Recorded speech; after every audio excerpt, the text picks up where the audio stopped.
Hello, myself Bitisha. Let's check what I eat in a day in my weight loss journey. সকাল সকাল fresh হয়ে morning ড্রিঙ্কটা নিয়ে নিলাম। তারপরে অফিসে নিয়ে যাওয়ার জন্য লাঞ্চটা রেডি করে নিলাম আর বাপ্পাদার দোকান থেকে ব্রেকফাস্টটা সেরেছিলাম। নিয়েছিলাম ডিম টোস্ট, তার সাথে ঘুগনি আর অল্প একটু চা বিস্কুট।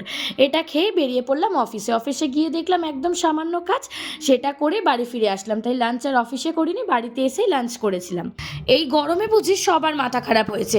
আকাশে একদিকে উঠেছে রোদ, তার সাথে হচ্ছে তুমুল বৃষ্টি। তারপর বিকেলবেলাতে একটু সবেদা কেটে খেলাম, তারপর চলে গেলাম জিমে।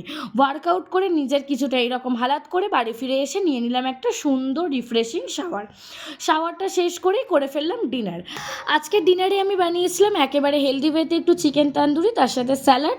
আর এই তো নিজের মতো একটু সময় কাটাতে কাটাতে ডিনারটা শেষ করে নিলাম। তারপরেই করে নিলাম নিজের স্কিন কেয়ার, হেয়ার কেয়ার সব কিছুই। তারপরে নিলাম ঘুমানোর প্রস্তুতি। এইভাবে সারাটা দিন আমার বেশ ভালোভাবে কেটে গেল। টাটা।